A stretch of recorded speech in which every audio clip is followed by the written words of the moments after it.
Hi, hi.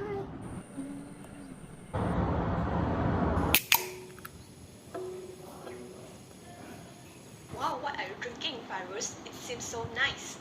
I'm drinking Nescafe, but I don't know about the background, but this is quite good. I have some knowledge about Nescafe. Let me explain to you. Nescafe is a brand of coffee owned and marketed by Nestle, which are the world's largest manufacturer and marketer of food products. In Malaysia, Nescafe is the market leader in the coffee industry. Wow, is that true, Inching? I don't know that the Nescafe company is the big company like you said, Inching. Yeah, do you know that Nescafe is consumed all over the world in several forms like latte, cappuccino, classic, and instant coffee. The brand is the top coffee brand in the world and is managed very strategically by its owner, Nestle. The company manages its supply chain, inventory management, and other processes to ensure its deep market penetration. I see. So what about the demand of the Nescafe? There are more than 6 million cups of Nescafe coffee consumed by Malaysians daily. It sounds crazy, isn't it? The demand of Nescafe can be classified into three types, which are the price of related goods, consumer income, and taste. The price of related goods is important in fixing the price of Nescafe product, and for the consumer income, the higher the income of consumer, the higher the demand of products as they can afford to buy more. Besides that, demand for Nescafe coffee also depends on taste and preference of their consumer, because consumers always buy products that satisfy with their taste and preference. So when Nescafe products have a variety of coffee products, the demand for Nescafe coffee may increase because it is easier to meet the taste and preference of the customer. When the cost of coffee bean increases, the cost reduction required for Nescafe will be induced too. This may cause the market price of Nescafe coffee to increase. Furthermore, increment of market price of Nescafe coffee will lead to decreasing demand as people will try to look for substitute from other brands such as Old Town White Coffee, Ahwat, and Kopiko. But personally for me, I prefer Ahwat because I think it suits my taste more.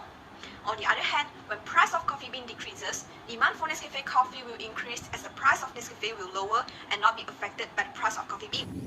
I'm sorry, Inching. I prefer Nescafe more than all the coffee. So you guys know more about Nescafe?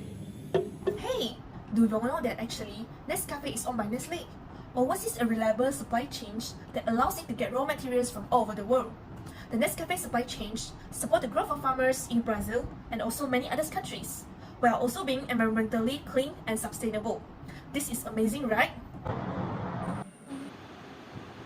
It may be concluded that Nestle effectively and sustainably manage the Nescafe supply chain and inventories. Nescafe dominant positions on the market is a result of the firm tenacious and long-lasting control over all aspects of its operations, from manufacture to selling. How come you did not know that?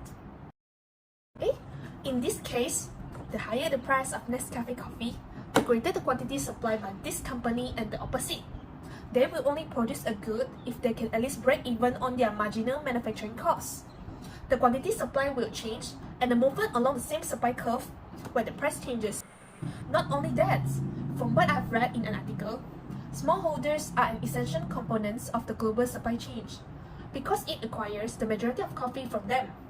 More than 30 countries are involved in the supply chain, but each one of them has its own challenges and dangers.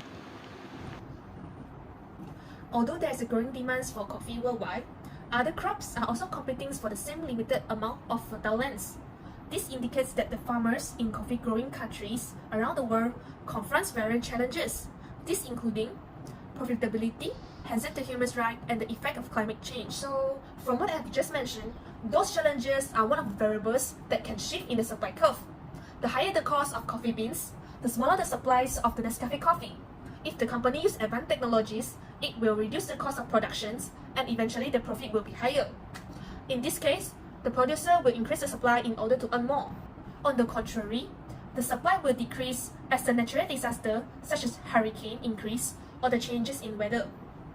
As the number of sellers and suppliers increase, the market supply will also increase. So that's how you can get the Nescafe supply. Okay. So Najwa, do you already know the market of the Nescafe? In Malaysia, Nescafe is currently the market leader in the coffee industry, which holds 53% of the market share. The instant coffee market in Malaysia was equal to 880.20 million USD, which was calculated in retail prices in 2015. Until 2025, the coffee market in Malaysia is forecast to reach 1.75 billion USD in retail prices, thus increasing at a CAGR of 7.21% per annum for the period 2020 to 2025. The average consumption per capita in value terms reached 29.12 USD per capita in 2015.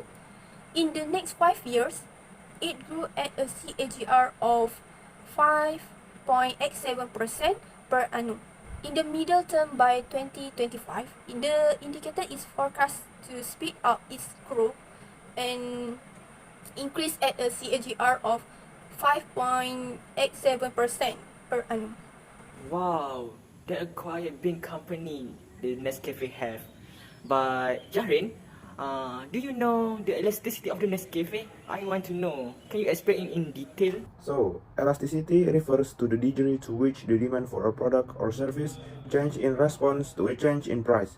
The elasticity of demand for a product like Nescafe coffee is likely to be affected by a number of factors, including the availability of substitutes, the price of the substitutes, the income of consumer, and the last one, the importance of coffee in their budget.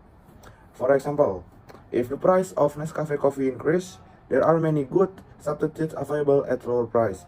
The demand for Nescafe coffee may be very elastic, meaning that there is a large drop in demand as a result of the price increase. On the other hand, if there are few substitutes available, or if coffee is a luxury item for which consumers are willing to pay a premium, the demand for Nescafe coffee may be more inelastic, meaning that there is a small drop in demand in response to price increase.